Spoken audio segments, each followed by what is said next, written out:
este martes 29 de enero de 2019. Tengan todos muy buenos días. Allí Héctor en el control, nuestro operador, sin el cual esto sería virtualmente imposible. Y aquí Daniel, buenos días, Daniel de Abrantes con nosotros. ¿Qué tal, Mario? Buenos días a toda nuestra audiencia. Bueno, a todos los que nos están escuchando, sea por aire, que la radio está cambiando sus equipos, mejorando su potencia, y algunas de las dificultades que estamos teniendo allí por el aire tienen que ver con que la empresa que suministra la energía, Edenor, ¿es acá? Sí. Edenor, en lugar de entregar los 220 watts que debe entregar, voltios de potencia, está entregando menos de 200, y entonces eso genera algunas dificultades, que entonces vayan las disculpas a nuestros oyentes de aire, pero también están quienes a lo largo y a lo ancho del país nos están siguiendo por internet y por aplicaciones de celulares. También Radio Fénix de Corrientes, nuestra amiga Mónica Colunga, y allí estamos saliendo por el 92.1 MHz. Quiere decir que en un día como hoy, insisto, martes 29 de enero, con una temperatura que oscila entre los 32 y los 35 grados, conforme usted se ubique un poco más cerca del cemento o más cerca de la sombra de un árbol, estamos transitando estos últimos días de enero bajo el calor que nos debe agobiar como corresponde a esta altura del año. Estamos en pleno verano, así que a disfrutarlo, sobre todo aquellos que también nos pueden estar escuchando desde la costa atlántica, donde tenemos muchísimos amigos en el Partido de la Costa, en Pinamar, en Villa Gesell y también en Mar del Plata y Necochea, donde allí el amigo Leandro Bonaura también está difundiendo el programa La Brújula. Aquí estamos en un programa que va a ser de una intensidad muy alta, porque hoy tenemos un montón de temas, ¿verdad? Vamos a hablar, y ya se los voy adelantando, con Daniel, que lo tenemos aquí en el estudio como siempre, pero que nos va a traer aquella primicia que en el día de ayer causó tanto impacto, que tiene que ver con la paralización de las obras del soterramiento del ferrocarril Sarmiento. Bueno, hoy va a traernos más información.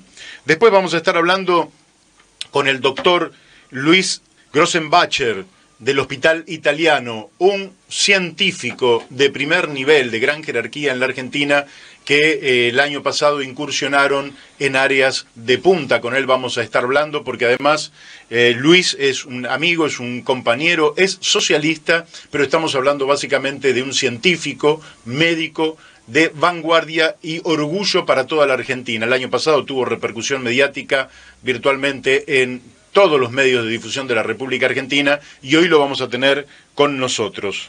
Más tarde, ya rondando las 12:30, 35, vamos a estar hablando con un amigo también de Mar del Plata, el doctor Eduardo Romanín. Con él vamos a hablar de Venezuela, también vamos a hablar de Amado Vudú y de algunas cuestiones de índole política.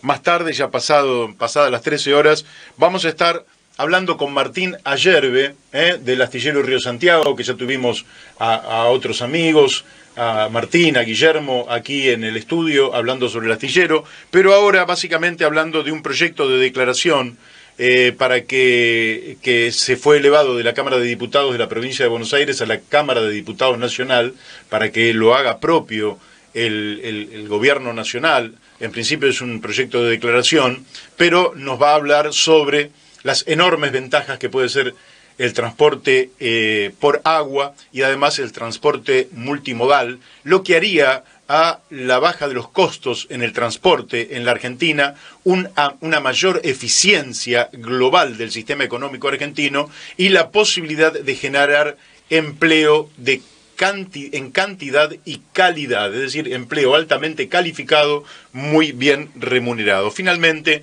vamos a hablar con Laura Deriu, que desde Mercedes nos va a estar hablando de un montón de temas ambientales. Quiere decir que vamos a tener un programa calentito hoy, muy cargado de cosas. Les he adelantado los temas, creo que va a ser un programa de altísima jerarquía, con enorme contenido. Bueno, y por tanto va a exigir que cada uno ponga su máxima atención durante estas 2 horas del programa. Quiero decir que en un día como hoy estaría cumpliendo, según nos dice nuestro amigo de acá, Fabio Martínez de Aedo, le mandamos un abrazo a Fabio, nos está diciendo que un día como hoy estaría cumpliendo algo así como 90 y pico de años, nada menos que el polaco Goyeneche. Así que bueno, mirá vos qué día espectacular. Quiero decirles, anticipándome, que Luis Grossenbacher hoy está también cumpliendo años, igual que el polaco Goyeneche. Acá el amigo Oscar Gómez Kutrick le está planteando básicamente a la gobernadora de la provincia de Buenos Aires el desdoblamiento electoral ya, que separe las elecciones provinciales de las nacionales y boleta en papel única por segmento. Oscar Gómez Kutrick es de Chacabuco, provincia de Buenos Aires, también a él le mandamos un saludo. Acá también a Pablo Aceto de Mar del Plata, que nos está retuiteando el tema del soterramiento, y bueno, a un conjunto tan grande de amigos que no los podríamos estar nombrando a todos. De manera que vamos a entrar en el primer tema del día, que es un tema que desde mi punto de vista ha tenido escasa repercusión en los grandes medios nacionales, porque tiene un impacto de toda índole, tiene impacto en el sistema de transporte, tiene impacto en la obra pública en general, tiene impacto en el gasto público, en la política, porque ¿quién maneja la economía? ¿Los argentinos o el Fondo Monetario Internacional? Bueno, quien nos va a hablar de todos estos temas y de su impacto inmediato, aquí y ahora, en primicia exclusiva de La Brújula y para todo el país, es Daniel de Abrantes. Bueno, sí, la verdad que me gustaría estar hablando de temas más productivos para el país, y es lamentable tener que decir que bueno, hoy salieron los primeros 60 telegramas de despido de trabajadores del proyecto del soterramiento del Sarmiento. Se calcula que para fin de mes esto puede llegar a 700 personas en la calle, 700 familias. 700 familias. Esto es una primera aproximación, porque en algún momento se dijo que esta era una obra que entre directos e indirectos podía dar trabajo a 10.000 personas. Cifras, ¿no? Pero atrás de las cifras hay gente que la pasa mal, y esto es lo primero, ¿no? La gente directamente afectada en un momento donde cuesta conseguir trabajo, es muy difícil, y son fuentes de trabajo que se cierran. Pero vayamos al punto medular de la cuestión, que es esta obra. Esta obra cuyos primeros elementos de proyecto datan del año 2000, allá por la época en que Ibarra era intendente de la ciudad de Buenos Aires, ¿sí? Se empezó a hablar de este proyecto de soterramiento del Sarmiento, un proyecto discutido por su costo, un proyecto que generó distintas controversias y que fueron tomando los distintos gobiernos que fueron pasando, hasta que finalmente en el año 2011 llega la tunelera alemana a la Argentina y se da comienzo a la primera fase de la obra, que es hacer aquí en Aedo la boca del túnel y la instalación de la tuneladora, que se hizo durante ese año, el año 2012, y ahí se volvió a parar. Claro que hasta hace poco estaban pasando los camiones llenos de tierra, sí, gigantescos, sí, de muchos metros cúbicos, pero ahora se detuvieron, es decir, sí, pasan adelante de mi casa, por eso te lo digo. Sí, la obra está llegando en este momento, el túnel está llegando en este momento a la estación de Villa Luro, ¿sí? O sea que tiene un avance importante, y además hay 6 estaciones que están subterráneas, que están en construcción, que también es un costo importante de esta obra. Pero a ver, ¿por qué? ¿A 22 metros de profundidad el túnel? El túnel, que tiene 11 metros de diámetro, y por donde pueden circular 2 trenes de doble piso, está a 22 metros de profundidad. Es una obra de ingeniería importante, ¿sí? Y la verdad es que terminada esta obra, entre otras cosas, puede duplicar el flujo de transporte de personas en la línea oeste, y además resuelve un problema de comunicación entre el norte y el sur de toda la ciudad y el Gran Buenos Aires, y resuelve un problema de seguridad que significan los accidentes en los cruces viales, que también había otras maneras más económicas de resolverlo, pero en fin, la obra se decidió hacer. Hasta el año 2015 se habían invertido $1.000 millones en las primeras fases de la obra. Del 2015 a finales del 2018 se invirtieron $2.000 millones más, con lo cual ya llevamos enterrados $3.000 millones. $3.000 millones. Sí, que era una cifra parecida a lo que fue el presupuesto inicial de la obra. Como ya sabemos, en la Argentina estas obras importantes terminan multiplicando su presupuesto, fundamentalmente gracias a la corrupción que las rodea. Otro de los datos salientes de la obra... O sea que esta obra se para. Esta obra se para, pero me gustaría... Sí, ¿por qué se para? Esto es el tema ¿Cuánto tiempo central. se para, Daniel? Se para en forma indefinida, dicen que por un año, pero sabemos que parar y arrancar una obra de esta naturaleza implica un costo enorme, un sobrecosto enorme a la inversión que se está haciendo.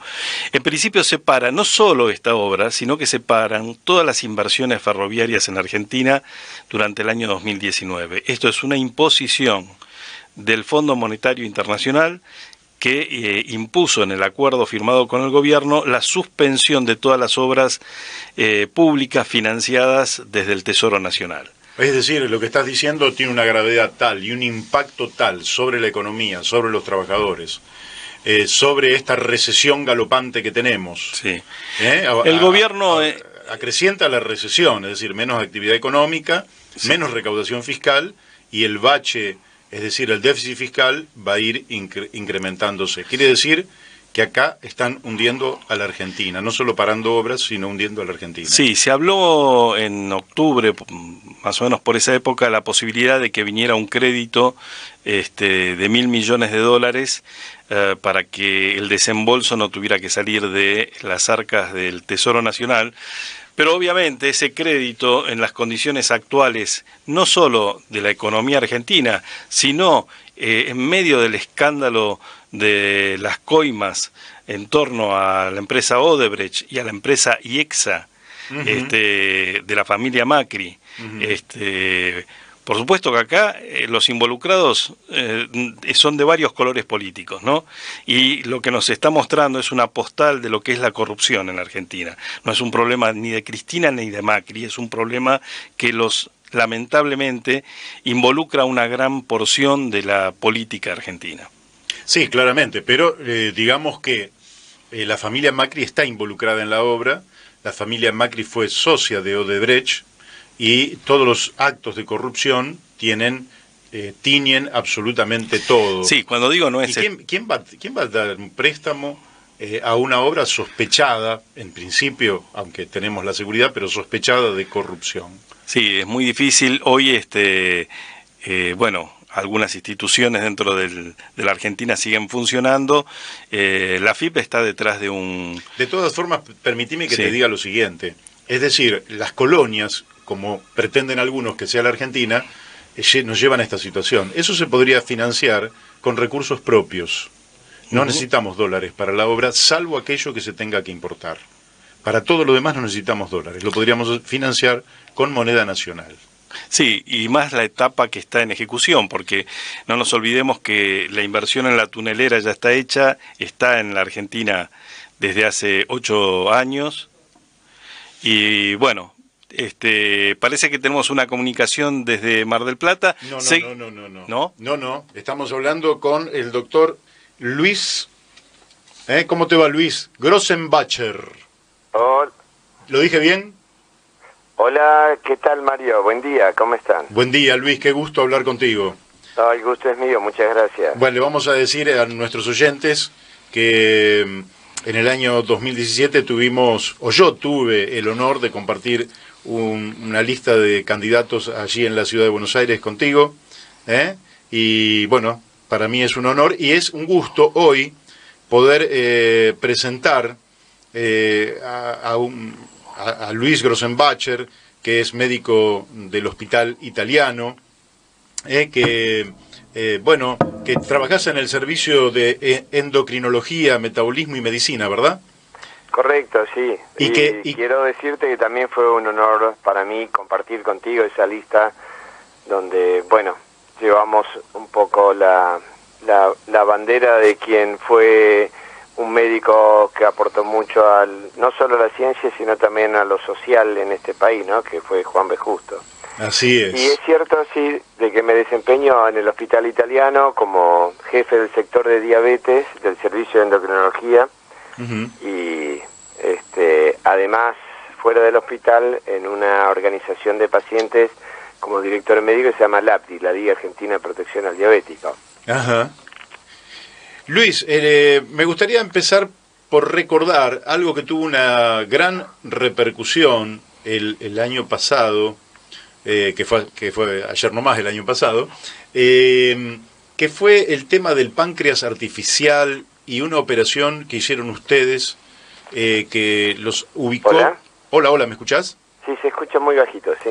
Ah, por ahí vamos a mejorar el retorno. A ver. ¿Ahí se escucha bien? ¿Ahí me escuchás bien? Un poquito mejor, sí. Bueno, estaba diciendo que ustedes han trabajado sobre un páncreas artificial, hicieron una operación. Me gustaría que nos relataras un poquito, aunque sea sintética y superficialmente, porque estamos en radio, de qué se trató aquella operación, qué resultados y qué perspectivas ves en torno a este avance de la ciencia médica en la Argentina. Bien, se trata de un tratamiento tecnológico para el paciente diabético tipo 1, que es aquel que necesita de insulina para ajustar sus controles de glucemia y su metabolismo. Que no puede, digamos, vivir sin el aporte de la insulina. Normalmente los diabéticos tipo 1 se administran la insulina con jeringas desde el exterior, lo cual implica 5 o 6 pinchazos por día, más las mediciones de glucemia, que son otros 4 o 5 pinchazos en el día, y luego tomar la decisión de cuánta insulina se van a poner por lo que comen. Claro. Esto es lo que hacen habitualmente. Ahora, el páncreas artificial, que correctamente debería ser células beta artificial, que son las células del páncreas que producen insulina, se puede simular a través de una bomba, que es un dispositivo electrónico pequeño, un cuadrado del tamaño, digamos, de un cassette, una cosa, digamos, que nosotros, lo que tenemos unos cuantos años, sabemos de qué hablamos, de los cassettes pequeños, y que allí se pone la insulina y tiene un motor que infunde la insulina en una forma, de acuerdo a un programa que se configura en la bomba. Y por otro lado hay un sensor de glucosa que detecta en forma continua el valor de glucosa del paciente. Entonces lo que hicimos es, a través de un desarrollo de ingenieros, que desarrollaron un software que se llama algoritmo, es un algoritmo matemático, que según el valor de glucosa le manda la señal al dispositivo electrónico, que es la bomba, de cuánta insulina infundir. Entonces, de una manera automática, reemplaza o sustituye a toda esa tarea que deberían realizar los pacientes, dándole mucho más calidad de vida, pero además mucho mejor resultado en el ajuste de la glucemia. Bien. ¿Y eso está disponible para todos los diabéticos? Bueno, esa es una buena pregunta. Digamos, en el mundo solo hay un dispositivo de acceso comercial que es de Medtronic, de Estados Unidos, y que ha logrado, digamos, mostrar a través de las evidencias que es efectivo y seguro. Nosotros hemos desarrollado un algoritmo que es nacional, que es un poquito más avanzado en la posibilidad incluso que el paciente no tiene que hacer los cálculos de carbohidrato a la hora de comer. Sin embargo, digamos, para poder llegar a nosotros a una instancia de que accedan los pacientes, nos quedan 2 etapas de investigación todavía a nivel nacional. tampoco a nivel nacional existe el dispositivo norteamericano, Medtronic, aún calculan de que a comienzo del año 2020 es posible que llegue a nuestro medio.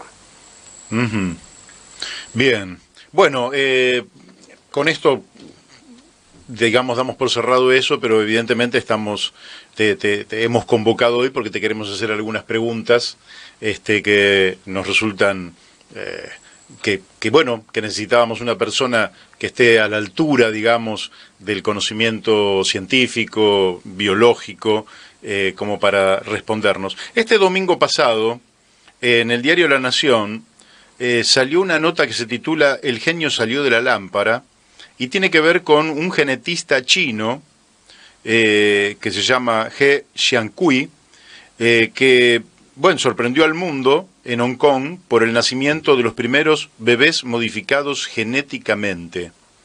Yo había leído un libro que tengo aquí ante mí, que es de el doctor Greco Hernández Ramírez, Homo Roboticus, que tiene que ver con los ensayos de la creatividad científica en biología, que realmente a uno le causa un poco de temor, si se quiere, por la manipulación genética, sobre todo cuando no está perfectamente encuadrada en una disciplina bioética que sea consensuada universalmente. ¿Qué nos puedes decir al respecto? Sí, es muy interesante lo que está sucediendo en torno a los desarrollos de la genética o los avances de la genética aplicada. Y además esto es parte de una polémica que no solo tiene que realizarse en el contexto de la genética, sino también en el contexto de la ciencia en general y de lo social también. En cuanto a lo científico, digamos, lo que hizo este investigador biólogo He chino, es utilizar un método que existe, digamos, en todos lados, que es un método para introducir o sacar, digamos, información genética desde el ADN, que es el lugar donde nosotros contenemos toda la información para la síntesis de proteínas, sustancias, enzimas, además del cuerpo. Entonces uno desde afuera podría introducir un material de ADN a través de este método que se llama CRISPR-on o CRISPR-off, que son sistemas que permiten apagar o encender genes a través de la introducción de porciones o segmentos de ADN. Esto es muy interesante porque nosotros en el Instituto de Investigaciones INTIP del Hospital Italiano estamos utilizando este método también para lograr que algunas células, por ejemplo de la piel, puedan modificar su contenido genético y producir insulina, por ejemplo. Digamos, desde el punto de vista de la diabetes tipo 1 sería o es uno de los caminos de biogenética muy interesante a encontrar una solución futura para la sustitución de la insulina y tal vez la curación de la diabetes tipo 1. De manera que desde el punto de vista de la metodología que empleó este hombre para hacer esas modificaciones genéticas son interesantes. Otra cosa es hablar sobre la modificación en situación de embrión. Y otro punto polémico es para modificar enfermedades y en ese caso definir qué enfermedades se van a modificar. Porque ¿cómo es eso se enfrenta la genética con una realidad que se denomina epigenética, que son los cambios que puede sufrir un gen en cuanto a su expresión. Te pongo un ejemplo respecto a que un gen que favorece la diabetes tipo 2 o la hipertensión, si yo hago actividad física, si tengo una alimentación rica en fibras, si tengo un estado de ánimo positivo, si mantengo una relación social positiva, constructiva y buena, todos esos son fenómenos que epigenéticamente pueden hacer que un gen del diabetes o hipertensión esté apagado. A la inversa, una mala alimentación rica en grasas, sedentario, nervioso, poco, digamos, comprensivo, sin participación social, aislado, todo eso puede hacer epigenéticamente que un gen de diabetes y hipertensión se encienda. Es decir, nosotros podemos con cambios de hábitos hacer que los genes se expresen o se apaguen de una manera dinámica. Es decir, lo que Watson y Crick habían encontrado, que los genes predisponían todo para la vida de uno, no es tan cierto, sino que son estructuras que pueden ser modificadas por situaciones ambientales. Eso es lo interesante. Sí, claro. Por eso es que hacer intervenciones tan precoces, tan tempranas, desde el punto de vista genético, cuando aún no ha sido expresado, digamos, o no ha sido llevado al medio ambiente un individuo, es muy cuestionable y también polémica esa situación. Por eso esto genera un debate que incluso en una de las revistas científicas más importantes del mundo, que es Nature, mereció un editorial y comentarios y debates especiales entre los que están en el área de biogenética y bioética, muy bien como vos le expresaste, para definir los caminos de todo esto, hasta dónde va a ser factible para que sea beneficioso para un ser humano o perjudicial para un ser humano o una sociedad. Claro, mirado desde el punto de vista, esta manipulación genética que efectivamente, como vos decís, se corresponde con una técnica que puede ser utilizada para favorecer la calidad de vida de los seres humanos, pero también hay quienes están especulando en la idea de cuando se encarga un bebé, dicen hacerlo a la carta, es decir, prácticamente producir modificaciones genéticas que podrían dar origen, y creo que hay una suerte de imaginario, a veces semioculto, en la posibilidad de crear como una especie superior. ¿No te parece un poco una idea políticamente muy peligrosa sí, correcto, ¿no? esta manipulación? Creo que, digamos, la lectura de las noticias, como se transmiten, no siempre refleja lo que en el ámbito científico se busca, porque la noticia publicada en los medios de prensa o televisivos o las redes sociales tratan de imponer un impacto fuerte que va más allá a veces de lo que realmente se debate o se discute dentro de la ciencia, o lo que en el imaginario, digamos, social puede llegar a despertar, porque en este caso no es tan simple poder hacerlo a medida. Poder modificar un gen para que una enfermedad no se exprese es factible, podría ser útil. No obstante, es polémico porque el concepto de enfermedad no es una sola molécula que afecta a una persona. O sea, también hay un tema desde la epigenética o de la epistemología, digamos, donde se cuestiona la ciencia, que a veces define cosas de una forma muy taxativa y dura, y que desde el punto de vista de lo social o lo ambiental no es una enfermedad que pueda afectar, digamos, a un individuo. A veces uno pone demasiado énfasis en la definición de enfermedades cuando en la expresión clínica del paciente no es tan real lo que afecta, y por lo tanto la ciencia también merece tener algo que lo controle, lo supervise desde lo ético, desde lo social, desde lo político, y que, claro, digamos, por eso es tan polémico cada punto de esto. Pero hay que tomarlo con mucha precaución a la lectura de lo que la prensa intenta impactar. Esto es una noticia interesante que hay que debatirlo, y llegado el momento las legislaturas o como se organiza o administre cada país deberá decidir hasta dónde puede continuar y cuáles son los caminos reales de aplicación en la ciencia. Bueno, te quiero decirle a nuestros oyentes que hoy estás cumpliendo años, que tu día coincide con el cumpleaños del polaco Goyeneche. Ah, bueno, muchas gracias. Digo, para alivianar un poco. Escúchame, Luis, te quiero preguntar por lo siguiente. Vos acabas de decir una cosa que es interesante, porque no hay un mecanismo donde un mandato genético se cumpliría inexorablemente, fatalmente, sino que correcto, eso tiene que ver con una interacción con el modo de vida, de alimentarse, las interacciones sociales, la situación económica también, ¿por qué no decirlo? Sí, claro. ¿Cómo estás viendo vos en esta Argentina donde efectivamente nosotros estamos dando la mala noticia de que se paralizan las obras de soterramiento del ferrocarril Sarmiento con 700 despidos.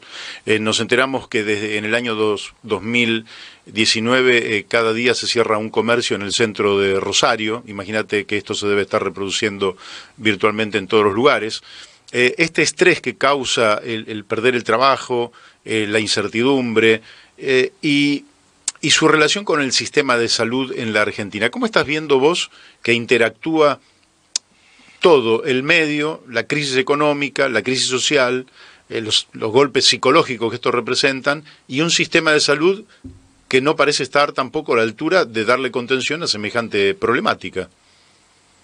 Sí, correcto. Cada individuo, cada familia, cada población y el país entero tiene distinto impacto negativo en la salud, la frustración en distintas áreas, ¿no? Desde sentir de que se trabaja y el 60-70% de lo que se gana se lo lleva el Estado, y a cambio de eso la salud no es adecuada, la educación, digamos, tampoco lo es, y la seguridad es algo que cada vez es más una realidad que no aparece, digamos. La inseguridad es la regla y la protección, digamos, pasa a ser de un tema individual y ya no de la responsabilidad estatal. Es decir, toda esa situación, digamos, de agobio, donde lo que aún el que trabaja se ve frustrado en esas situaciones, son influencias negativas que sin duda, digamos, puede favorecer en alguien que no tiene herramientas para salir de esa presión, de esa exigencia, de esa frustración, puede conducir, digamos, a enfermedades, ¿no? De hecho, hoy en día se promueve mucho algunas actividades como la meditación, como el yoga, como tai chi, o sea, que son digamos, prácticas orientales que tienden a un control del pensamiento, de la mente, para que el físico sea más atento o tenga prioridad. Porque todas esas preocupaciones que entran por la mente van perjudicando al cuerpo. Es una integridad lo que nos da la salud, el cuerpo y mente. Pero deberíamos nosotros poder afrontar esa realidad protegiendo un poco más al físico a través de estas terapias o tratar de hacer que la mente se apague en algunos momentos del día para proteger al cuerpo. Sería una herramienta para enfrentar esa realidad que es agobiante, que va exprimiendo al individuo en lo físico, en la paciencia, en su poder, digamos, de entender las realidades, porque a todos le pasa, digamos, de que si pagan cada vez más una luz y encima le cortan la luz y hace 40 grados de calor, es un nivel de frustración, un estrés que si se repite se va hipertrofiando, digamos, el problema de salud, las arterias, la presión arterial.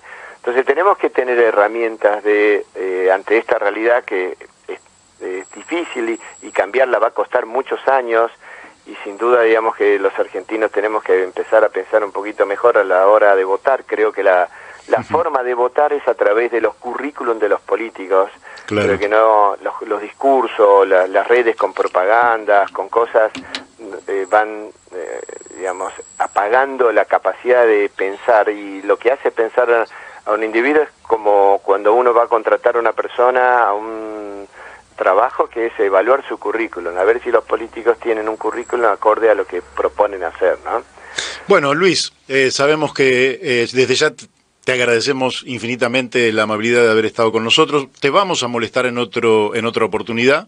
Bueno, hoy se nos ha ido el tiempo. Mario, y de verdad que es un gusto compartir contigo este espacio, y también lo haré, digamos, las veces que lo requieran, digamos, hablar sobre algunos aspectos de salud específicamente que tienen que ver con un cuadro de salud pública bastante difícil de corregir en este momento. Me gustaría dar mis opiniones, y en especial en cuestión de los diabéticos, ¿no? Perfecto. Bueno, lo vamos a hacer seguramente en el transcurso del mes de febrero. Vamos a estar comunicándonos de nuevo con vos y desde ya feliz cumpleaños. Bueno, muchas gracias. Gracias por esta linda nota y un fuerte abrazo. Muchísimas gracias, Luis. Bueno. Hasta siempre.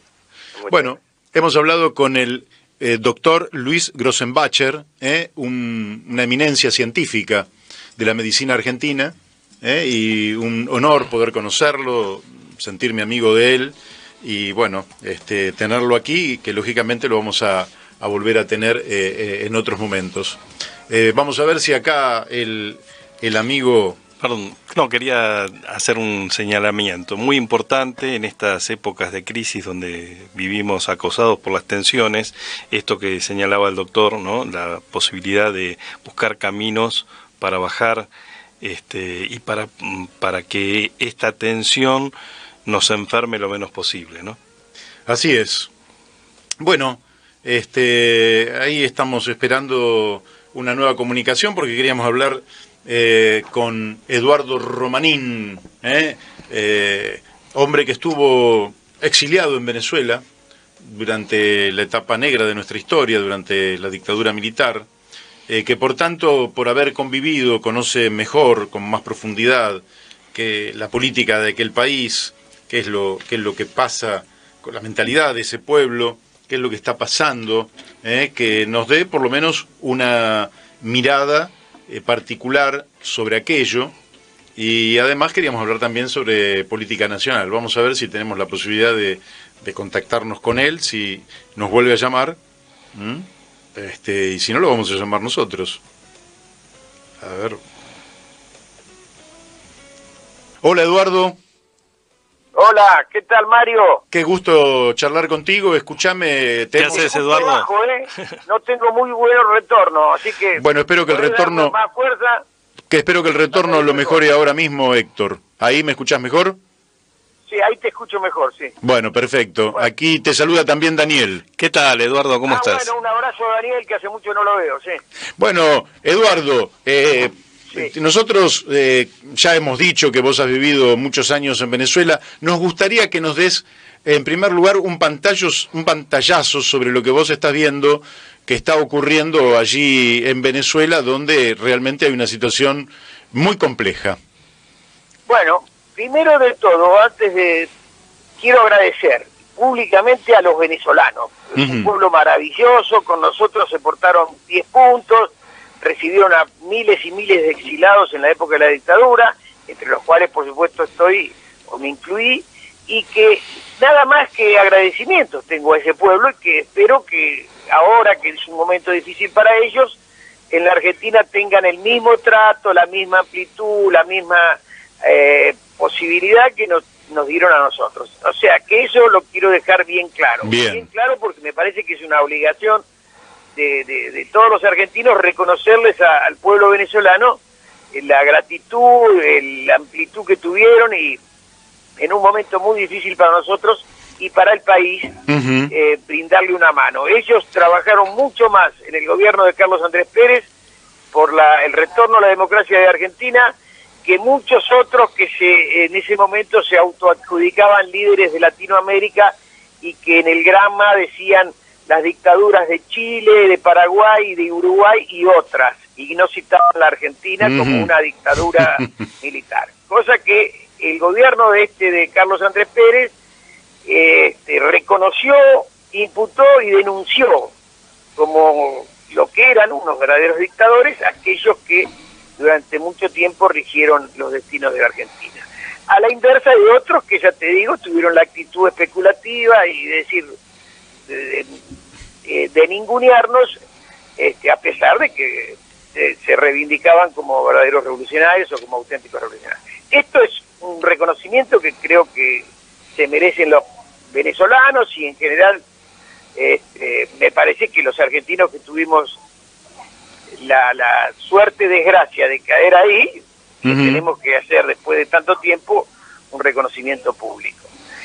En segundo lugar, la preocupación que yo tengo es la misma de miles y miles de latinoamericanos, o de millones de latinoamericanos, que no vemos con buenos ojos la situación que está pasando la hermana República de Venezuela, ¿no? Uh-huh. A mí me ha tocado, por ese amor, ese cariño, ese reconocimiento que le tengo a Venezuela, de ir 3, 4, 5 veces a partir del exilio, y la última vez que estuve fue hace 2 años, y realmente noté que estaba muy, la gente muy desilusionada, el estado en general del país era difícil, y me hace realmente preanunciar, y yo lo tomo como la tribuna que vos me ofreces para hacer un pronóstico, que sé que es difícil.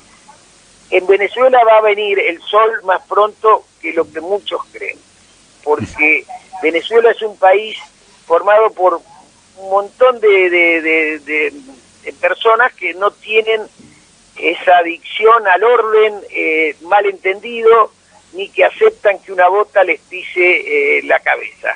Y lamentablemente para el pueblo venezolano, en esto se ha transformado el amigo entre comillas, ¿no? Maduro, Uh-huh. que ha no solamente desvirtuado razones económicas elementales, y la Venezuela de hoy sigue teniendo una dependencia petrolera que significa el 98% de sus ingresos están derivados del petróleo, y que eso no lo ha transformado, sino que ha aumentado considerablemente, Mario, considerablemente los niveles de pobreza que tenía cuando a mí me tocó en suerte vivir ahí.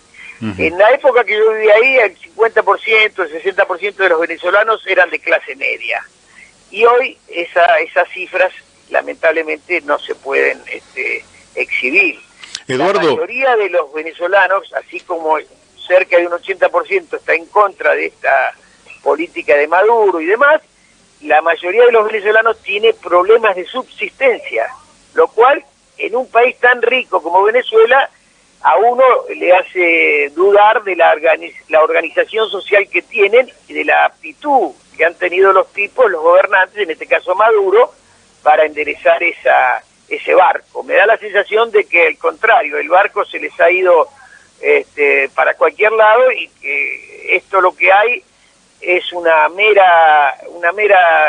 mero gobierno o dictadura militar que apoyada por los milicos, y con un gran rechazo del 80%, yo no digo la totalidad, creo que tienen un aparato que es muy importante, de gente, que después lo podemos charlar, cómo se estipula, cómo se genera ese aparato, a partir de clientelismo, de subsidios, de planes concretos que se han dado en estos 10 o 15 años a los habitantes de los ranchos, que son las barriadas populares de Venezuela o de Caracas.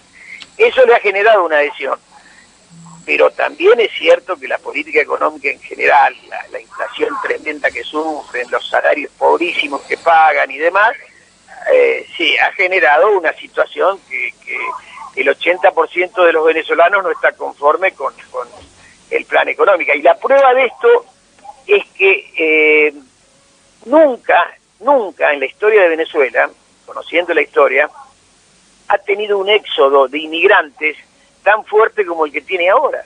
Uh-huh. Se habla de cerca de 2 millones de venezolanos que han salido del país, y han salido por una cuestión de decir, bueno, tenemos que encontrarle una solución a nuestras vidas. No, se trata de subsistencia. Entonces, si a esto le sumamos la pobreza generalizada que ha invadido, que ha llegado a límites absolutamente inimaginables para cualquier tipo que haya vivido ahí, y decimos, bueno, las perspectivas que tienen de zafar de esto es muy difícil, bueno, vamos a entender un poco más por qué el gobierno de Maduro, y yo me gustaría que hagamos énfasis en esto, es crónica de una muerte anunciada. Eduardo. Estoy convencido que ahora se inició un camino que no tiene retorno, y donde efectivamente se va a producir un cambio de fondo en la política venezolana que va a traer lo que en definitiva quieren los venezolanos, que es una democracia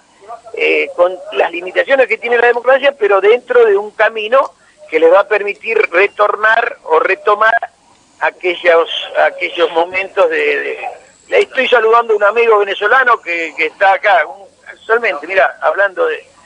Eduardo, me acaba de saludar. Eduardo, bueno, sí, escúchame. Disculpame lo larguero que fue. No. Daniel te habla, Eduardo. No. Daniel, disculpame, ¿cómo andás, querido? Bien, lo más bien. Con ganas de ir a Siracusa. Y bueno, ahora ha habido noticias de Siracusa. Han sido muy generosos con los inmigrantes que las lanchas sí. Están hablando de otra cosa, están hablando de Sicilia, no mezclen los tantos porque estábamos sobre Venezuela, vamos a concentrarnos en Venezuela 5 minutos más. No, te quería hacer este comentario porque me parece que es importante.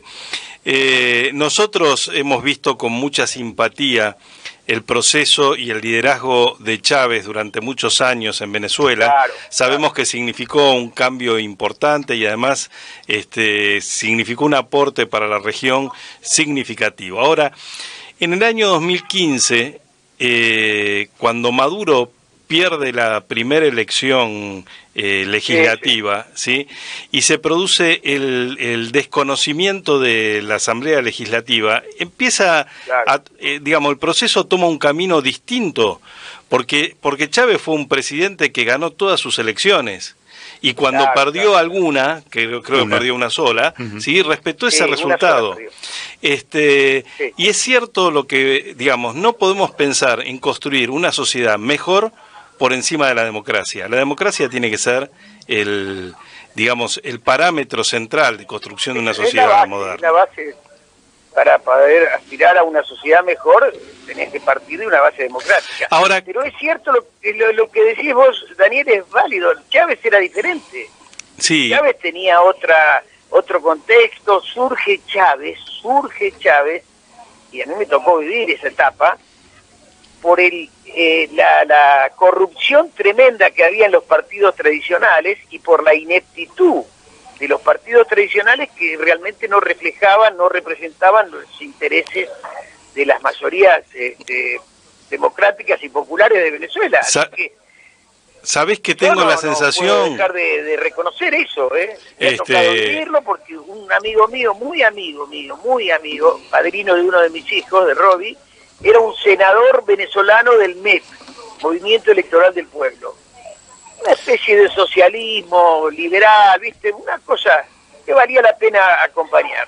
Y ellos acompañaron en su momento a Chávez, Sí. Y reivindicaron efectivamente la vía como para poder decir, bueno, dejamos a los copellanos y a los adecos que no nos han dado respuesta y empecemos a vislumbrar otra vía que, sumado al valor del petróleo en ese momento, cuando irrumpe Chávez, efectivamente ese vacío que había lo llenó perfectamente Chávez. No así Maduro, que como vos bien decís, ya en el 2015 ya había un deterioro grande, por eso perdió la elección y por eso lo llevó a a mí se me ocurre la actitud estúpida y de intervenir la Asamblea Nacional. A mí se me ocurre que junto con la ineptitud de Maduro para manejar los destinos del país, se suma otro elemento central que es lo que yo llamaría el efecto Potosí, ¿no? Esta concentración enorme de riqueza que hace que Venezuela se transforme en una pieza del ajedrez mundial que todos quieren tener, y donde empiezan a jugar, se empiezan a jugar cartas por encima de los deseos y de las necesidades del pueblo venezolano, ¿sí? Y que tienen que ver con situaciones geopolíticas, porque si digamos aquí están operando abiertamente Donald Trump, ¿sí? para que caiga el Maduro, y están operando también los rusos, los chinos, los cubanos. Hay intereses de todo tipo que trascienden los intereses del pueblo venezolano, ¿no? No, por supuesto, tenés absolutamente razón y es bueno que lo digas vos y que lo pongas en ese terreno. Cuba, que tiene una fuerte hegemonía en Venezuela, a través de los planes, a través de los Guard Corps de fuerza que tienen los servicios, tienen 200 tipos entrenados y viviendo en Caracas, que son los que le garantizan la vida hombre, a Maduro, por ejemplo, ¿no? Pero ellos tienen una dependencia muy grande. No te olvides que Cuba, Venezuela les da a partir de Maduro el petróleo gratis a La Habana.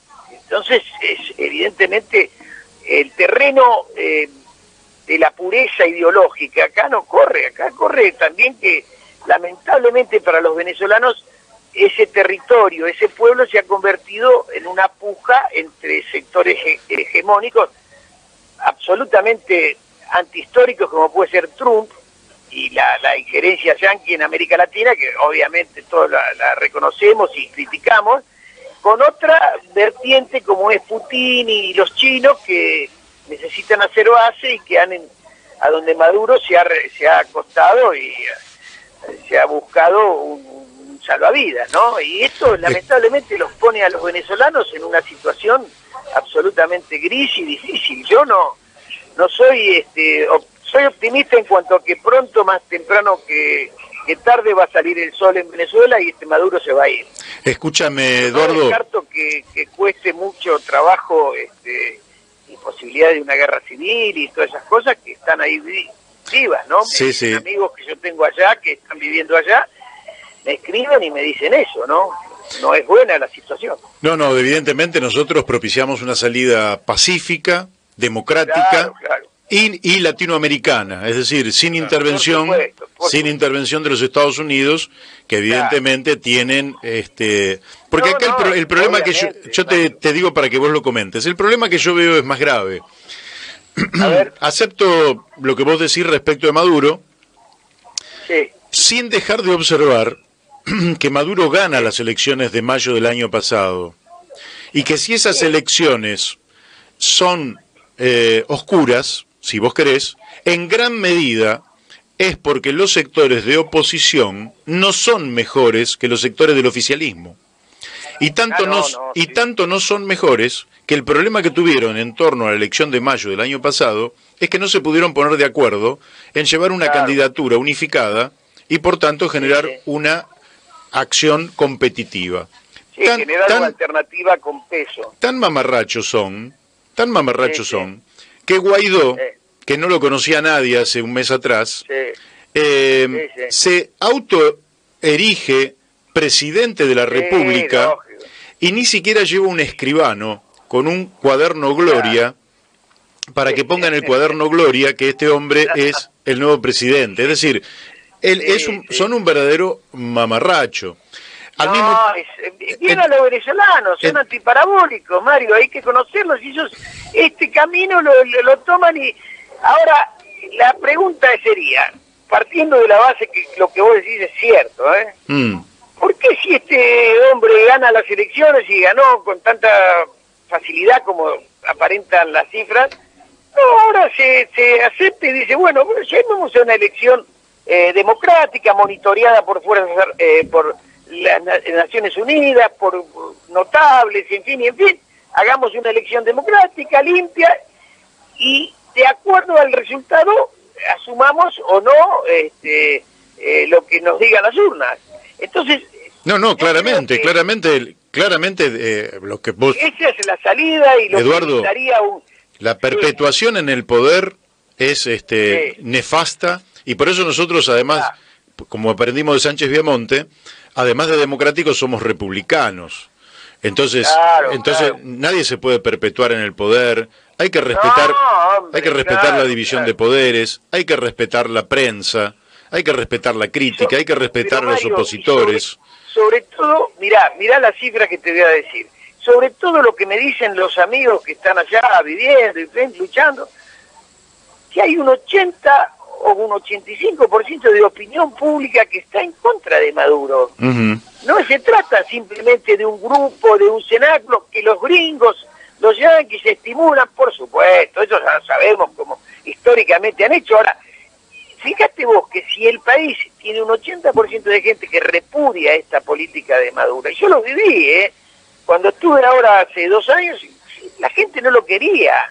Por eso que ganó la asamblea, esta asamblea legislativa, ganó las elecciones esas, y que iban por camino de volver a ganar y demás. Que, como vos decís bien, la inoperancia o ineptitud de una oposición mezquina, sectaria, bla, bla, bla, impidió, bueno, está bien, también es cierto que la participación fue escasísima, sobre 30 y pico de millones de venezolanos. En principio habían votado 6, después la empresa que dijo que se había sumado 1 millón más. Entonces la representatividad de Maduro no es algo que esté absolutamente legitimado, pero sí, pongamos que él diga, bueno, yo gané las elecciones, llámalas ahora y con eso calmas a todo el mundo. Así es. Lo que dice Mujica de uruguayo. Sí. Si en lugar de confrontación busquemos la cooperación. Así es. Y entonces a través de del voto y de la democracia se va a poder legitimar o no este esquema. Yo lo que creo... No, ahí cerramos. Te quiero hacer otra pregunta, pues se nos va el tiempo. A ver, contame. Sí, cambiamos de tema y seguimos con Eduardo Romanín. Estuviste en la inauguración de un local del Espacio Progresista en Mar del Plata, donde estuviste con Ricardo Alfonsín, y me gustaría... Estuve con Ricardito y te manda muchos saludos, a vos. Bueno, muchas gracias. Tiene un afecto especial, pero bueno, vaya a saber por qué. Me lo habré ganado. Escúchame, contame cómo estuvo eso, qué expectativa tenés respecto de que ese espacio progresista pueda jugar un papel en la Argentina. Sí, te tengo que ser absolutamente sincero, como creo que la honestidad intelectual entre los socialistas es lo primero que tenemos que preservar. Yo me fui decepcionado de esa reunión, porque había tenido otra visión sobre lo que el devenir de ese sector del radicalismo, que iba a entender, me parecía que entendía que su lugar no era Cambiemos y que estaba dispuesto a avanzar en opciones diferentes y demás. Y en esa reunión, este discurso que dio Ricardito me pareció que era confirmar su permanencia dentro de Cambiemos y querer elegirse con Lustó como una alternativa a Macri, cosa que me parece una ingenuidad total y una aberración desde el punto de vista político, lo digo, ¿no? Más allá de la buena fe, la buena intención que tenga este chico Alfonsín, este hombre Alfonsín. Me parece que seguir insistiendo con que la pelea hay que darla dentro de Cambiemos, a mí me parece que es un retroceso. Un retroceso para el ideario social democrático que tiene el radicalismo, que quiere impulsar este sector de Alfonsín, que era diferente a lo que a mí me estaban diciendo en las conversaciones que habíamos tenido, en que ellos estaban dispuestos a seguir un camino diferente. Y bueno, por lo que dijo Ricardito ahí en ese discurso, te insisto, me salí un poco decepcionado. Estaba con un amigo tuyo que sintió lo mismo, aunque Bieliki, y estaba y dijo, bueno, pero esto es más de lo mismo. Yo creo que esa salida no ayudaría a generar ese verdadero polo progresista que estamos nosotros necesariamente buscando desde hace mucho tiempo y que no podemos concretar, ¿no? Claro, bueno, vos sabés que hace unos añitos, y con esto cerramos, te voy a dar los últimos 30 segundos, hace unos añitos un alto dirigente de ese espacio me dijo a mí, antes de que incluso se constituyera Cambiemos, tomando las palabras de don Leandro Alem, que se rompa pero que no se doble. Pero finalmente se dobló y no se rompió. No, tenés razón, es absolutamente cierto. Y me das pie para decir, bueno, hay que sigamos trabajando con todos nosotros, desde el socialismo auténtico, en conjunto de fuerzas. La identidad socialista no se puede resumir en un partido, como bien lo dijiste el otro día, el domingo en Santa Clara. Bueno. Se ha perdido. Bueno, vamos entonces al corte publicitario, y después vamos a seguir. Muchas gracias. Hemos hablado con el doctor Eduardo Romanín desde Mar del Plata. Nos seguimos aquí en el aire, en La Brújula. Hemos hablado sobre, ya sobre varios temas, el soterramiento del Sarmiento y la paralización de sus obras. Hemos hablado también con el doctor Luis Grossenbacher sobre la situación sanitaria y las posibilidades de la biotecnología y los adelantos científicos en el área de la medicina. Hemos hablado también sobre Venezuela con el amigo Eduardo Romanín, tema difícil el de Venezuela,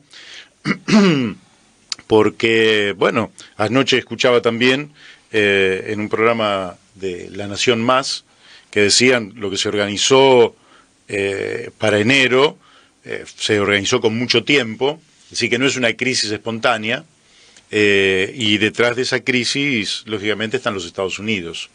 Y lo que hay ahí es una disputa geopolítica por una de las reservas de petróleo más grandes del mundo.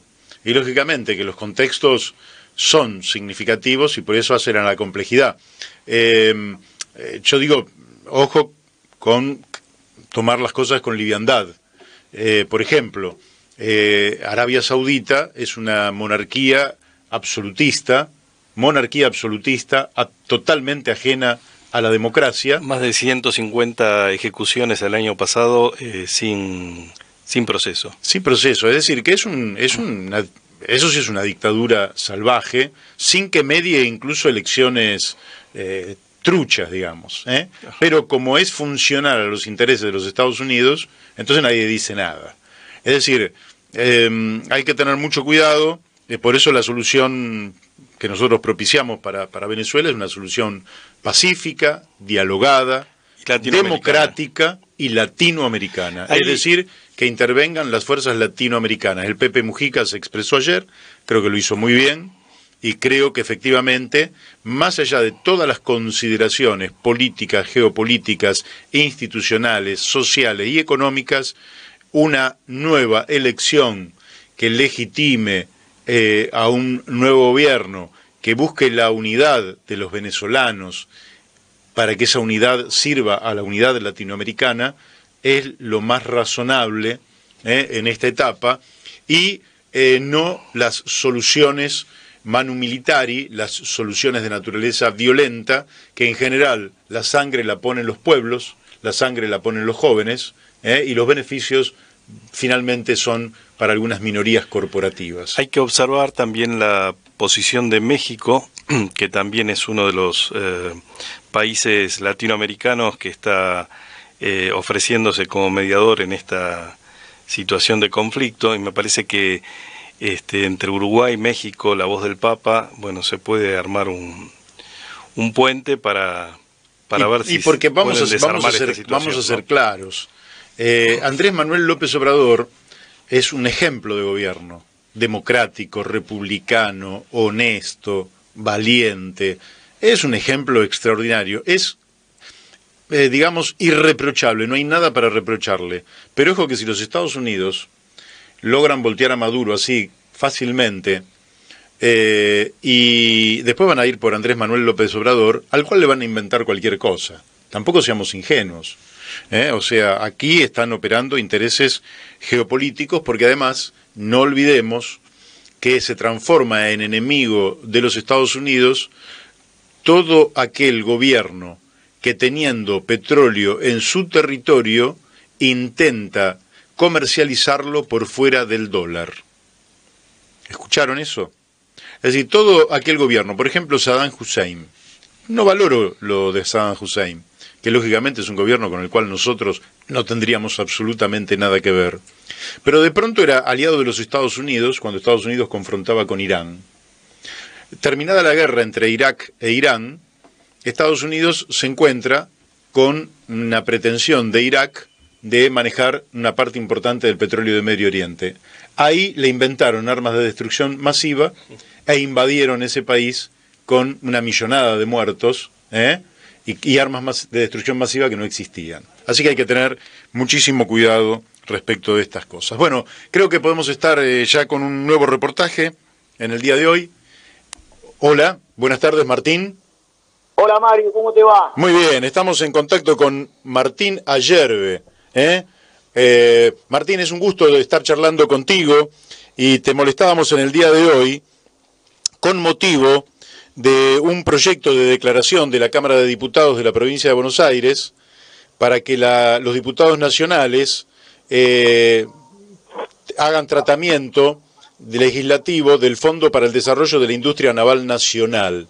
Y como vos sabemos que vos tenés una larga historia vinculada a la lucha por la defensa del transporte nacional, de los astilleros, de la idea del transporte multimodal, bueno, no había mejor persona que vos para poder tratar este tema. Querría que nos dijeras de qué se trata este proyecto de declaración que diputados de la provincia de Buenos Aires elevaron a la Cámara de Diputados Nacional. Bueno, con motivo del estado parlamentario de transporte por reserva de carga y Fondo de Desarrollo de la Industria Naval, hemos logrado el apoyo de diputados de Partido Justicialista y Frente para la Victoria de la provincia de Buenos Aires para que, bueno, presenten este proyecto de declaración de interés de los proyectos de ley y del Plan Naval Argentino que elaboramos allá por el año 2010, junto con el ingeniero Cadelli de Astillero Río Santiago, sí, y bueno, muchos otros compañeros más que tanto de Asociación Trabajadores del Estado como la CTA, y también muchísimos argentinos que sin encuadramiento gremial e inclusive político también han sido parte de la construcción del Plan Naval Argentino. En ese caso, el proyecto de declaración lo que hace es impulsar a través de la Cámara Provincial que las cámaras nacionales de diputados y senadores de la Nación le den curso a este tema, porque son proyectos a nivel nacional, porque la reserva de carga es la recuperación del 50% de los fletes de importación y de exportación para buques de bandera nacional. Decime de cuánta plata estamos hablando cuando hablamos del 50%. Bueno, es una facturación de unos 7.000 millones de dólares, la facturación total que el país paga a las multinacionales de comercio exterior para transportar las cargas argentinas, tanto las que entran como las que salen. Y le correspondería al país realizar 3.500 millones de dólares de esa facturación, la mitad, para lo cual necesitaríamos unos 175 barcos de bandera nacional, 118 graneleros, 39 petroleros y 14 portacontenedores, que sería la flota necesaria para hacer ese 50% de exportaciones. ¿Y de esos barcos cuántos tenemos? Cero. Cero, o sea que hay que ponerse a trabajar con todo. Bueno, desde la destrucción de Menem con el proceso de privatizaciones en la década del 90, perdimos la reserva de carga, a partir de ahí se destruyeron Elma, claro, porque Elma se la desguazó, logramos con Germán Abdala y Ángel Cadelli frenar la privatización de Elma en su momento, pero la decisión de destrucción era tan fuerte que abandonaron los barcos, los malvendieron a precio de chatarra cuando eran unidades como por ejemplo Isla Malvina y Isla Soledad, que eran unos portacontenedores construidos en la década del 80, que eran muy modernos y tenían maniobra automática y tenían motores fabricados en el país y maquinaria de cubierta fabricada íntegramente en Argentina. Habíamos llegado nosotros en la década del 70 a fabricar el 75% de los grandes motores diésel en la Argentina. Esos fueron 30 años de acumulación industrial, de conocimiento de la masa obrera argentina, claro, que logró de fabricar 0 motores en el país a lograr fabricar el 75% del valor del motor. Todo eso fue destruido, el sector industrial de Argentina, por el gobierno de Menem en la década del 90, y nos quedamos sin marina mercante, sin fondo de desarrollo de la industria naval, porque reventaron el viejo fondo de la marina mercante. Entonces los proyectos de ley que estamos impulsando ahora recuperan la reserva de cargas y graban con un 2% a todos los fletes del comercio exterior para que tengamos un fondeo genuino que tenga origen en la propia actividad, que no le quite presupuesto a ningún otro renglón del Estado Nacional y que la propia actividad sea la que fondee la construcción de buques en astilleros argentinos, porque el negocio de navegación de ultramar da poco trabajo, pero la facturación es gigantesca. Claro. Y lo que necesitamos nosotros es apoderarnos del mercado de fletes, de altísima facturación en dólares, pero necesitamos volcar a los astilleros las órdenes de compra de esos buques, porque lo que da trabajo es el trabajo en astillero. El buque se lo tripula con 30 personas, pero fabricar el barco lleva alrededor de 2 años con 2.000 trabajadores metiéndole pata a fondo en la obra. Martín, y suponiendo que estuviera el dinero, es una suposición abstracta, ¿no? Suponiendo que estuviera el dinero, ¿cuánto tiempo llevaría alcanzar esa flota que vos mencionaste al comienzo? El gravamen del 2% a nosotros nos permitiría, sobre los 7.000 millones de dólares, hacernos de 140 millones de dólares de ingreso fiscal constante por año.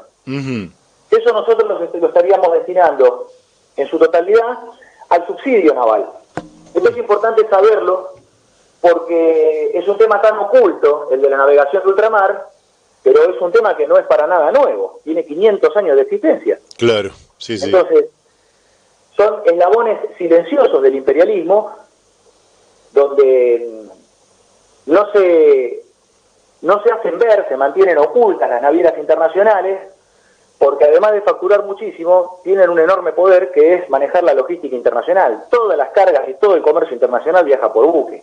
Entonces, el alimento, los productos industriales, el petróleo, los combustibles, todo viaja por buque. Entonces, nosotros tendríamos que destinar al subsidio de la industria naval esos 140 millones de dólares, que sería el 40%.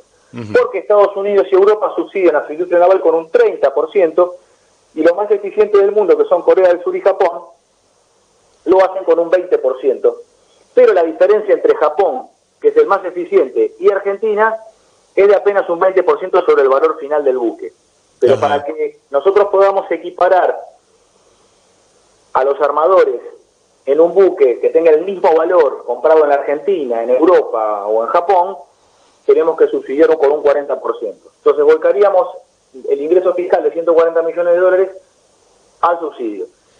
A través de los instrumentos del Estado empresario en las finanzas, como son el Banco de la Nación Argentina y el Banco de la Provincia de Buenos Aires, que son los bancos más grandes del país, sí, sí, tendríamos que otorgar crédito por 210 millones de dólares, que el armador va a devolver en 10 cuotas. Entonces eso nos permitiría un fondeo total de 140 más 210 millones, nos daría 350 millones de dólares. Nosotros podríamos estar construyendo 7 buques por año con ese fondeo. ¿Con trabajo para cuántas personas? Y bueno, el Plan Naval Argentino está estableciendo 147.000 puestos de trabajo para siempre, en una noria de producción constante, donde cuando el buque a los 35 años cumple su vida útil, lo hacemos chatarra, si está en muy malas condiciones, y volvemos a reemplazarlo con una unidad nueva. Pero si los buques los cuidamos bien, cumpliendo con todos sus mantenimientos, con todo el cronograma de mantenimiento, los buques pueden durar más de 50 años inclusive, bien cuidados, ¿no? Claro. Son grandes bienes de capital que si se los cuida pueden rendir muchísimo. Lo que también en algún momento hace declinar el valor de la unidad y su utilidad es el alto consumo de combustible, porque a medida que pasan los años los motores, el desgaste que sufren los motores hace que consuman cada vez más combustible, y por eso llega un momento que hay que hacerlo chatarra, ¿no? Sí, claro. No no puedo dejar de hacerte algunas preguntas que son un poco colaterales, pero yo tengo contacto con gente en Mar del Plata que está por el tema del ni un hundimiento más. Es decir, porque en la Argentina se ha producido que se han hundido muchísimos barcos pesqueros con víctimas humanas también, y dicen que es justamente porque están saliendo a pescar buques que no están en condiciones, no tienen el mantenimiento justamente de lo que vos hablabas, y que muchas veces son estos riesgos son parte de un negocio con las aseguradoras y demás, de manera que los propietarios tienen poca propensión, digamos, a hacer los gastos de mantenimiento, porque si se llegara a hundir, el negocio es reponer la unidad por un buque nuevo. ¿Qué nos puedes decir de este tema de los hundimientos? Bueno, lo que está ocurriendo es que la industria pesquera marplatense es reprimida adrede por parte del Consejo Nacional Pesquero, que es forro y alcahuete, para decirlo técnicamente y que se comprenda bien, de las multinacionales de la pesca, que vienen a depredar el Atlántico Sur. De capitales españoles, filipinos, chinos, japoneses, ingleses. Entonces, la destrucción de la flota pesquera argentina tiene como objetivo sacar a la Argentina del Atlántico Sur y apoderarse del total de la proteína animal de máxima calidad, que es la de origen marítimo y de aguas profundas. Claro.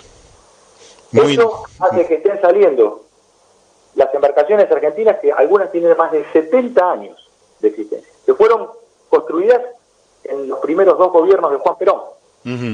Y se sale a navegar en unas condiciones desastrosas, para lo cual hay una responsabilidad muy clara de la Prefectura Naval Argentina, que es la que permite la navegación de buques que no están en condiciones de hacerlo. Entonces habría que preguntarle a la Prefectura Naval Argentina por qué autoriza la salida de esas tripulaciones al mar en buques que no están en condiciones. Sí, sí. También habría que preguntarle al empresario keynesiano Horacio Tetamanti, de Servicios Portuarios Integrados, que fue secretario de Puertos y Vías Navegables del anterior gobierno, y que es el zar de Mar del Plata, y el que maneja todas las reparaciones, tanto de los buques de pesca, como parasita al taller de reparaciones navales Tandanor, y a su gemelo Domecq García, en la dácena norte del puerto de Buenos Aires, y que es responsable, a través de sus empresas, sus nidos de subcontratistas, de convertir a empresas del Estado en fachadas estatales de negocios privados. Entonces habría que preguntarles, ¿quiénes fueron aquellos que hicieron la reparación del submarino San Juan? ¿Quiénes son los que hacen las reparaciones, los remiendos de los buques pesqueros, en los cuales obreros de humilde condición, argentinos de muy humilde condición, salen a ganarse el pan hurgando en el vientre del Atlántico Sur y no pueden regresar a sus casas? Y sus familias ni siquiera en este momento pueden cobrar el seguro, porque como no hay cuerpo, la aseguradora, al no estar el cuerpo, la familia ni siquiera puede cobrar el seguro, y con eso la miseria invade esos hogares.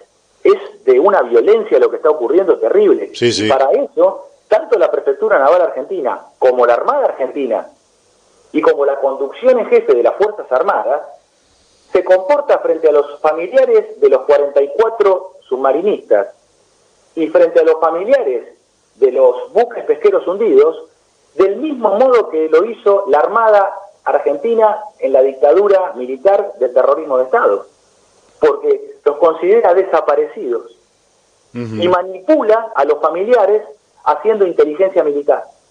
Esa es la cruda realidad en la cual nos encontramos. Tremendo lo que decís, ¿eh? Una denuncia pública que espero que alguien la esté levantando. Te pregunto, porque vos lo mencionaste, el tema del hundimiento del Ara San Juan.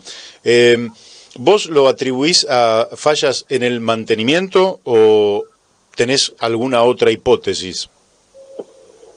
Resulta muy difícil saber lo que ocurrió, pero por las propias comunicaciones que realiza el submarino reporta que está en problemas. Y lo que ocurre es que es probable que haya entrado agua por el snorkel que el submarino tiene. El submarino tiene un conducto de respiración, ¿verdad? Sí. Para cuando está en superficie, son submarinos que son diésel eléctricos. Tienen un pack, el submarino casi en su totalidad es una gran batería.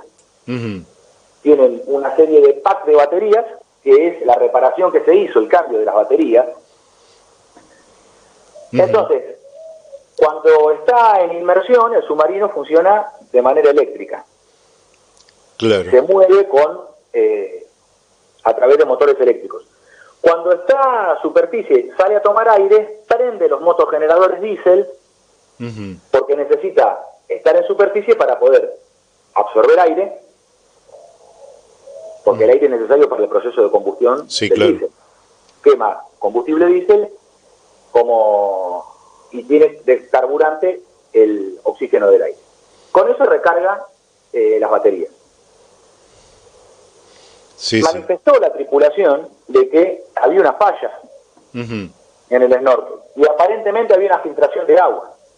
Entonces, en el caso de estar en inmersión y que haya entrado agua salada, lo que ocurre dentro del submarino es terrible, porque el agua salada es muy conductora, es altamente conductora de la electricidad, porque lo que conduce la electricidad en el agua no es el agua misma, no es hidrógeno 2 oxígeno, sino son las sales que el agua tiene en suspensión. Claro. Entonces, el agua salada, el agua de mar, es altamente conductiva. Entonces, si hubiera llegado a ingresar agua de mar a las baterías, el cortocircuito que se produce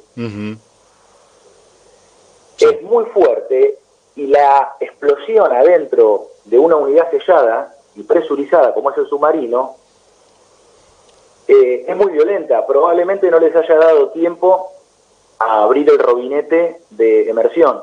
Dentro del submarino, cada uno de los tripulantes tiene una tarea asignada muy clara. No hay gente deambulando por el submarino, en el casino de oficiales. No. Son misiones furtivas en las cuales todos están en su butaca, en la sala de máquinas, en el puente de mando, y hay un jefe de inmersión y emersión que está sentado en una butaca y tiene un robinete, una válvula, como si fuera la manija de una canilla, que cuando hay algún desperfecto y corre peligro el submarino y la tripulación, abre el robinete y inmediatamente el submarino sale a flote. Y la explosión fue tan violenta, todo esto obviamente, Mario, que es hipotético, porque claro, sí. Imagínate, nosotros no podemos, es muy difícil que nosotros podamos saber qué ha ocurrido cuando la Armada está operando y haciendo inteligencia sobre los propios familiares de la víctima. Sí. Entonces, lo que está ocurriendo es que es bastante probable que si fue tan violenta la explosión interna, cuando en una unidad sellada, presurizada como es el submarino, lo primero que se pierde es la audición, porque la explosión vuela a los oídos y vuela a los ojos. Entonces, la persona queda mareada, aturdida, sorda y ciega, y eso hace que pierda el equilibrio. Claro, sí. Entonces, si hubo una explosión de esa violencia dentro del submarino, porque la explosión no tiene a dónde escapar. Claro, sí. Entonces, puede ser que no les haya dado tiempo a nada. Es realmente terrible lo que ha ocurrido. Terrible. Martín, se nos va el tiempo, pero te voy a pedir que en un minutito, ¿cómo estás viendo digamos, la actitud política de nuestros gobernantes, digamos, de Menem para acá, respecto de esta propuesta que ustedes vienen trabajando desde hace mucho tiempo, que, en fin, en un momento desde Proyecto Sur creo que todos le pusimos el hombro porque nos parecía que era lo mejor para la patria, y de pronto, ¿cómo estás viendo vos la actitud política de los gobiernos? Bueno, desde hace 30 años que el astillero Río Santiago está bajo proceso de privatización, y ningún gobierno se ha hecho cargo de sacarlo del proceso de privatización.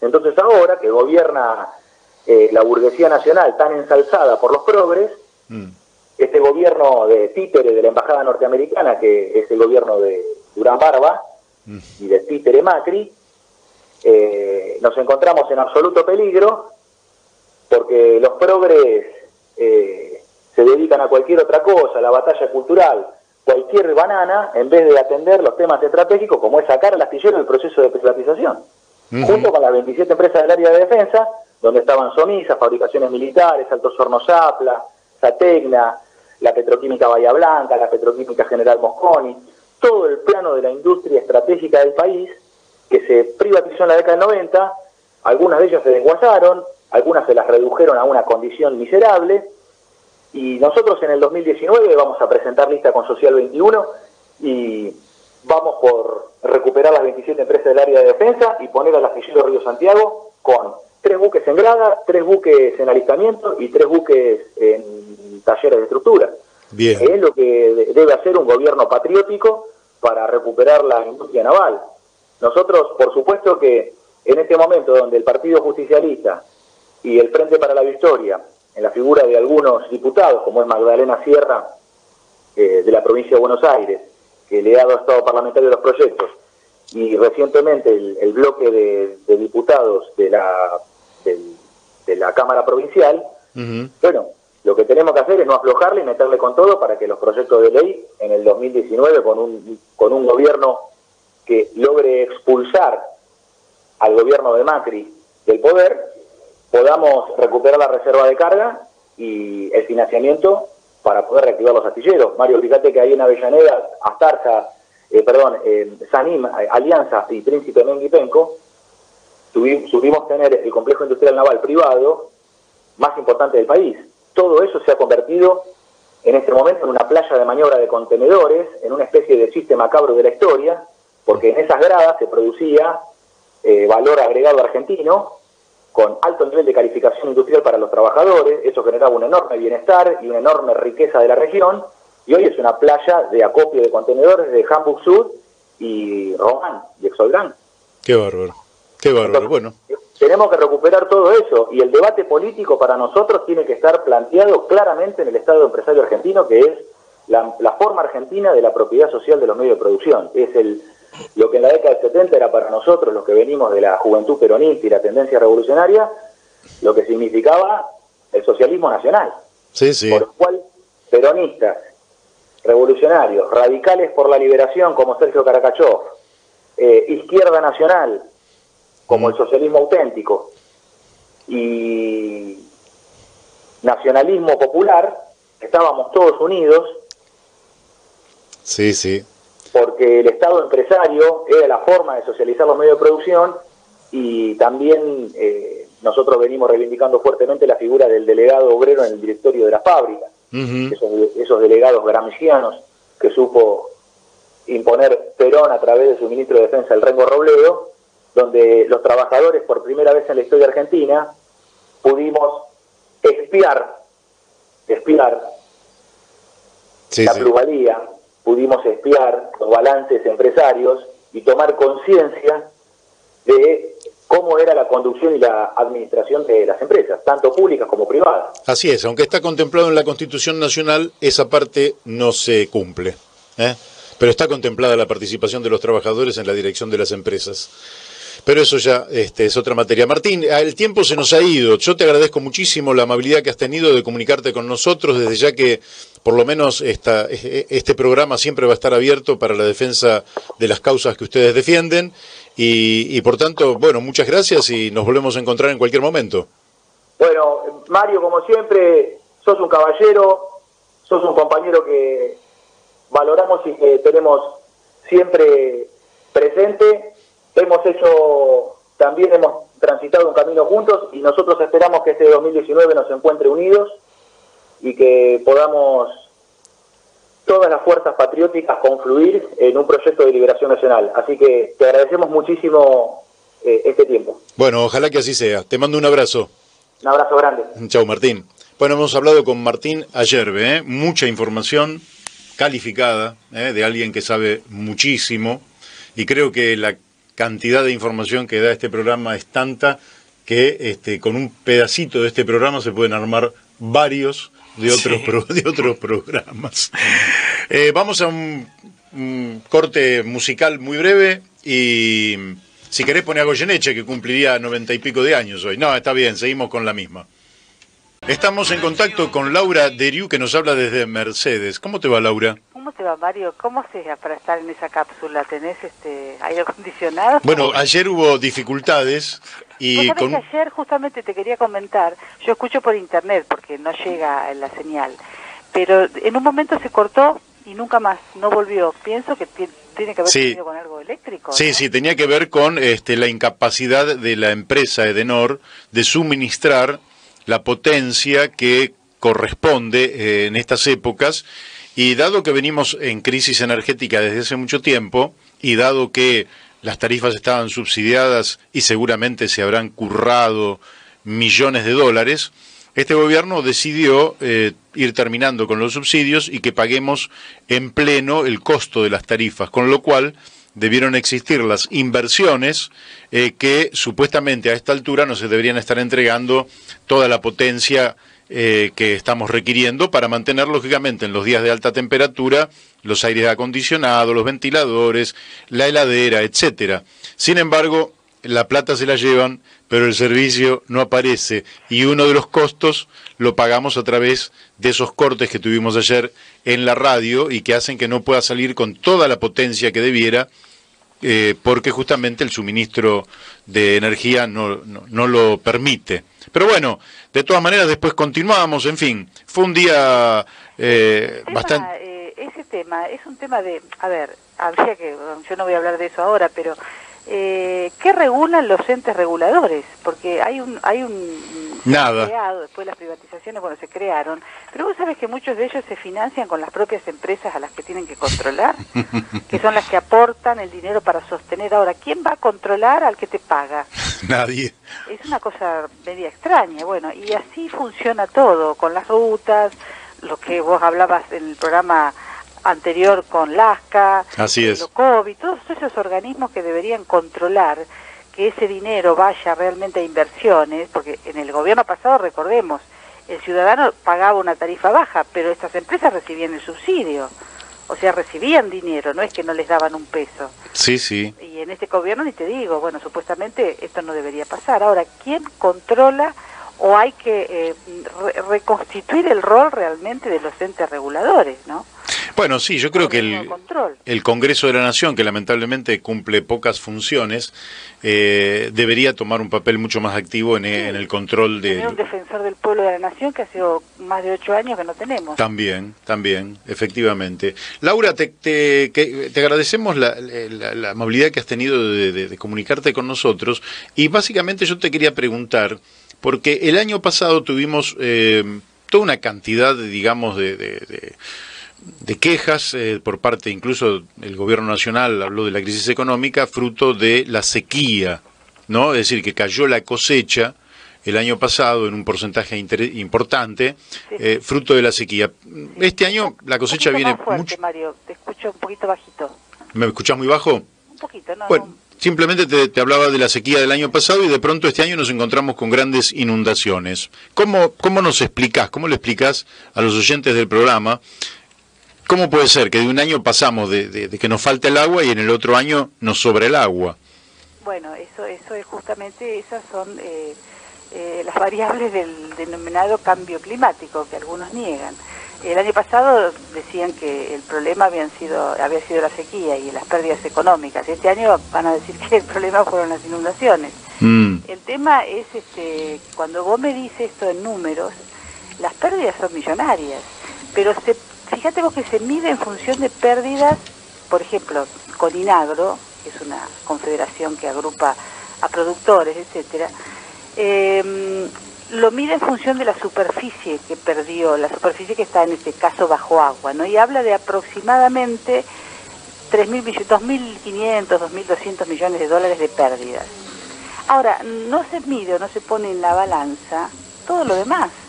O sea, todo lo que queda después de una inundación, todo lo que se pierde, todo lo procesante, si es época escolar, los chicos que pierden horas de clase, la gente que pierde sus negocios, sus insumos, sus heladeras, su mercadería.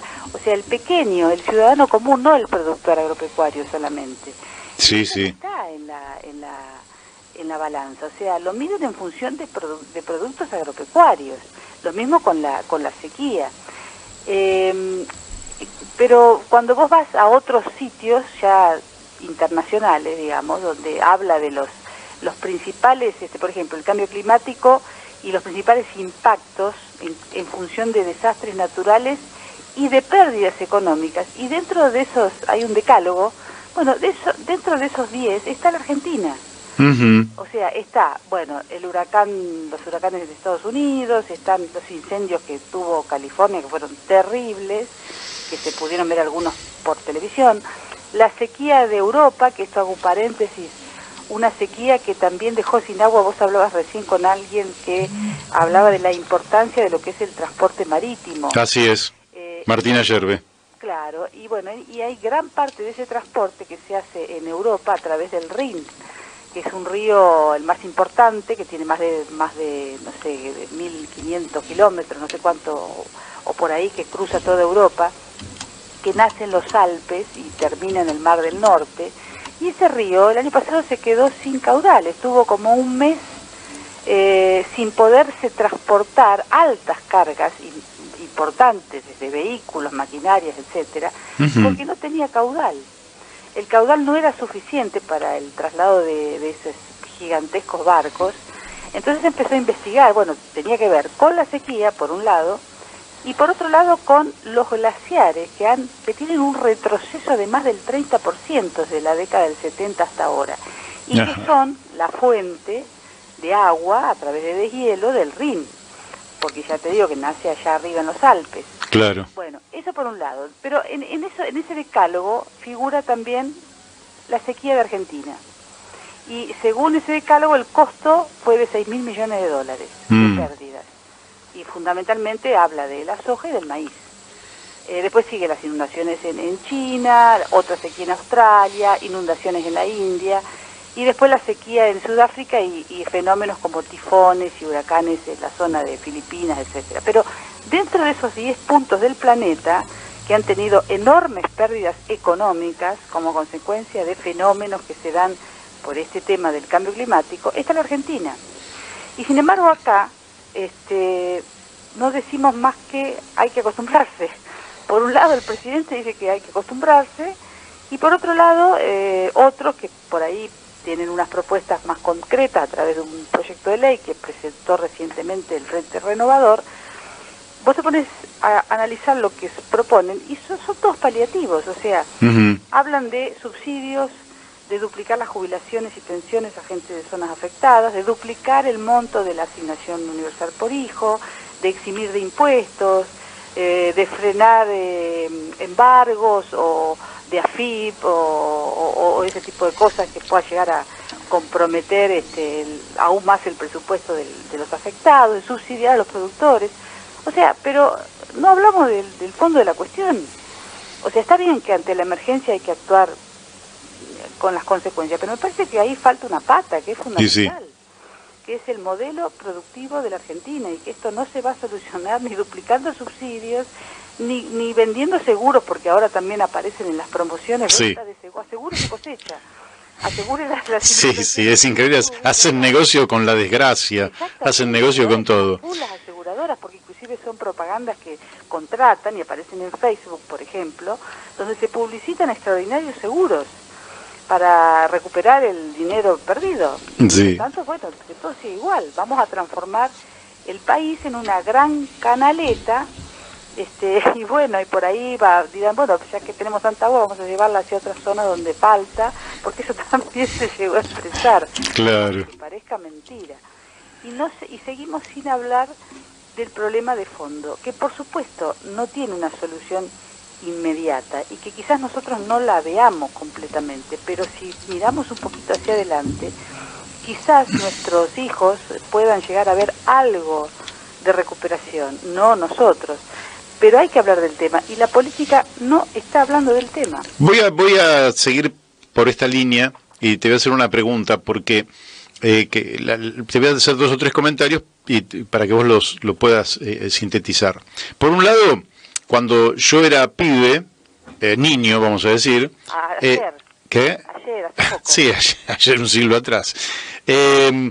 Resulta que el árbol era un amigo, ¿no? Entonces teníamos una cancioncita que decía, es el árbol un amigo que obliga a la gratitud, ¿verdad? Y el árbol era un amigo, entonces el árbol era algo a respetar. Cuando le hicimos un reportaje a Raúl Montenegro hace un mes atrás, nos dio una información que a mí me pareció impactante. De los bosques nativos de Córdoba, solo sobrevive el 3%. Quiere decir que se ha barrido con el 97%. ¿Es posible reconstituir esta amistad entre el ser humano y los árboles, y que los árboles en esa amistad nos restituyan algunos equilibrios ecológicos, de manejo del agua, de la humedad, de paliativo frente a las grandes temperaturas? ¿Cómo ves este asunto? Yo creo que más que posible es necesario y es indispensable, porque si no, esto va a ser mucho más grave, mucho peor, y ya se está hablando inclusive de conflictos a nivel mundial que van a tener que ver ya no con los inmigrantes producto de guerras, sino con los inmigrantes producto de problemas ambientales, de falta de alimentos, de inundaciones, de falta de agua, en fin, y esto obviamente alimenta a pensamientos como los de Le Pen en Francia o como los de Bolsonaro en Brasil. Lamentablemente el ser humano no está muy preparado para estas cuestiones y ve al otro como un enemigo cuando vienen así en cantidades. Por eso yo digo, es indispensable y es necesario. Yo creo que es posible, sí, pero siempre y cuando hablemos al calzón quitado. Siempre y cuando la dirigencia política deje de hacer demagogia para con un sector que todos dicen que es el sector que mantiene a todo, que es el campo, y que no es verdad. Porque creo que lo que más mantuvo a todos y en otras épocas fue la industria en la Argentina, y sobre todo mantuvo familias enteras que trabajaban y que veían crecer a sus hijos en el marco de un contexto familiar donde el padre trabajaba y a veces la madre también, y el hijo veía a su padre trabajar y a veces trabajaba después en el mismo rubro que el padre, ya sea en su taller o en su fábrica o en el banco, donde fuera, y eso se ha perdido. La Argentina se ha transformado en un país, como decía Bonazo, de subdesarrollo total, o sea, dependiente de... Una neocolonia camino al subdesarrollo. Una neocolonia camino al subdesarrollo, exactamente. Volviendo a épocas donde se produce para exportar sin ni siquiera un valor agregado, materias primas, y entonces es indispensable dejar de hacer demagogia y empezar a hablar de los temas, y por sobre todas las cosas, la reparación, que obviamente nos lleva... Mira, tirar un árbol abajo lleva horas. Reponer todo lo que aporta un árbol lleva más de 50 años. Claro. Porque el crecimiento absoluto, pleno de un árbol lleva muchísimas decenas de años, y sobre todo cuando viene junto a un ecosistema que crece en torno y bajo el árbol, y cuando viene con fauna y con flora e insectos y todo lo que genera un ecosistema, eso no se reconstituye, es muy difícil.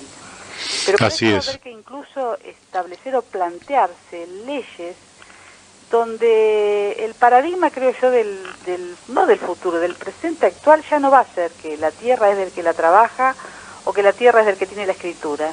La tierra tiene que ser del que la cuida. Y si no la cuida, tiene que tener consecuencias. Porque la escritura no te da lugar a generar daños que sumados generan impactos terribles que comprometen seriamente la vida nuestra, las de las futuras generaciones y sobre todo los alimentos. Ahora, no existe... El daño que se genera también a partir de la pérdida de millones de abejas, que es otro de los temas, sí, también compromete nuestro futuro alimentario. Y de eso también se habla poco. Es que en la Argentina no hay una legislación a fondo para defender la tierra, para defender las abejas, para defender los árboles, para defender la naturaleza. Es como que siempre estamos... ya se nos va el tiempo, así que te pido, siempre estamos que hay que pagar deudas, entonces tenemos que exportar cualquier cosa en dólares para poder pagar una deuda perpetua, impagable, ¿no? Y el muchacho te decía cuánto pagamos en transporte. 7.000 millones de dólares. Yo te puedo agregar lo que compramos en agroquímicos o agrotóxicos, 1.500 millones de dólares. Claro. Para sostener este modelo. O sea, si empezamos a sumar todo, vamos a ver que podemos revertir todo eso con un modelo diferente. Bueno, Laura. Lo último que dale. digo, porque es interesante recién lo que decías vos, porque hay que cambiar la mirada también, y esto me tomo 2 minutos. Escuchaba al médico recién cuando hablaba, maravilloso, de lo que es el estrés y lo que genera en el cuerpo. Bueno, eso mismo genera en la tierra y en los animales. Nosotros vemos un murciélago y vemos la rabia. Y sin embargo el murciélago es uno de los controladores de plagas más importantes que existe. Decía un biólogo en televisión ante una pregunta de un periodista de cómo lo podíamos eliminar. Mire señor, si los eliminamos vamos a tener malaria, dengue, fiebre amarilla y vamos a tener epidemias de todo tipo.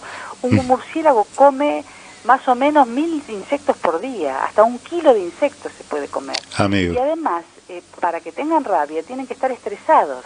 Y el estrés se lo produce el humano, cuando los echa, los golpea, los persigue.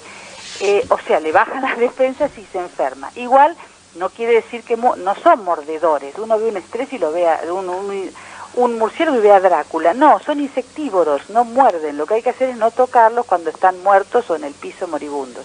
O sea, es cambiar la mirada. Y para todo va a haber que cambiar la mirada, creo yo, para poder intentar salir de este atolladero, Mario. Bueno, ha sido muy inteligente tu última reflexión, porque ya no nos da más el tiempo. Te vi un poco afecta a Batman y Robin, pero con el tema de los murciélagos, pero de todas formas me parece que es un buen cierre para el día de hoy. Y vamos a seguir con estos temas, Laura. Así que te pido los últimos 10 segundos y ya nos estamos despidiendo del día de hoy. Bueno, Mario, te mando un saludo. Bueno, gracias, Laura. Laura Deriu desde Mercedes. Y bueno, ya el tiempo se nos ha ido. Estamos dándole cierre a este programa del martes 20... ¿Cuánto de...? 29 de enero, y ya el próximo lunes, el 4 de febrero, a las 12 horas aquí por Radio La Luna AM 1140 y también por Radio Fénix de Corrientes, vamos a estar desarrollando un programa tan intenso como este. Vamos a empezar seguramente con un poco de política internacional, porque ya hace un poco más de un mes que gobierna Bolsonaro en Brasil, y desde Brasil vamos a hacer la primera evaluación de este mes de gobierno de Jair Bolsonaro, y vamos a tener como siempre muchísimos otros temas, así que chau y nos encontramos el lunes próximo.